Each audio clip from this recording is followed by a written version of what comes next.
alhamdulillahi alkarim silmilan ala istighali bi furudin wa sunan sakartuhu li'anna qad sahani li watani bihi nafama. Sëriñ Tuubaa bokk na ci guddi yi mujj fanaan Jolof am na ci guddi goo xam ne gannaaw bañ julee gee ba noppi daa dajale ña fa newoon ne leen dikk leen nu waxtaan dañuy bëgg a dellu ci réew ma li ma dese ci liggéey itam foofa laa koy liggéeyee yéen ñi ànd ak man coono ya ma fay daj ak lu mu mën a doon ñoo koy bokk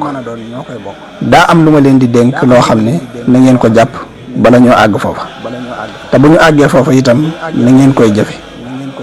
maa ngi leen di dénk na ngeen ragal yàlla na ngeen ragal yàlla na ngeen ragal yàlla dégg ngeen ko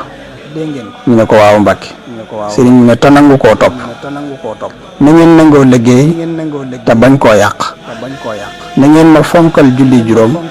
te di ko def ci njàpp te di ko def ci waxtu te di ko defee ci jàkka yi na ngeen ma fonkal njàngum alxuraan te bu leen ko wutalub ab na ngeen ma fonkal julli ci yonente bi sallallahu taala alayhi wa sallama te bu leen ko wutalub ab na ngeen lewet te tabe na ngeen woyof te am fulla na ngeen am jom te am kóllëre na ngeen gëm yonente bi sallallahu taala alayhi wa sallama te sopp ko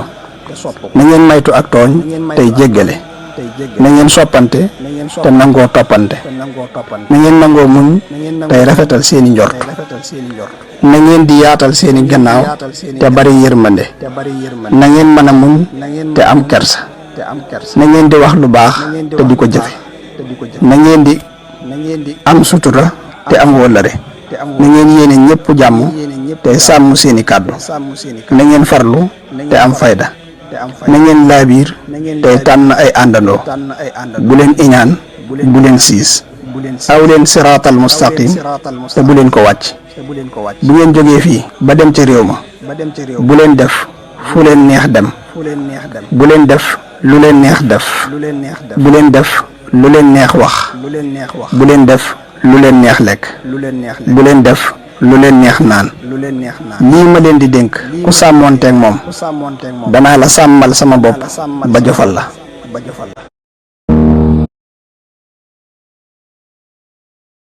alhamdulillahi alkarim silmilan ala istighali bi furudin wa sunan sakartuhu li'anna qad sahani li watani bihi nafama.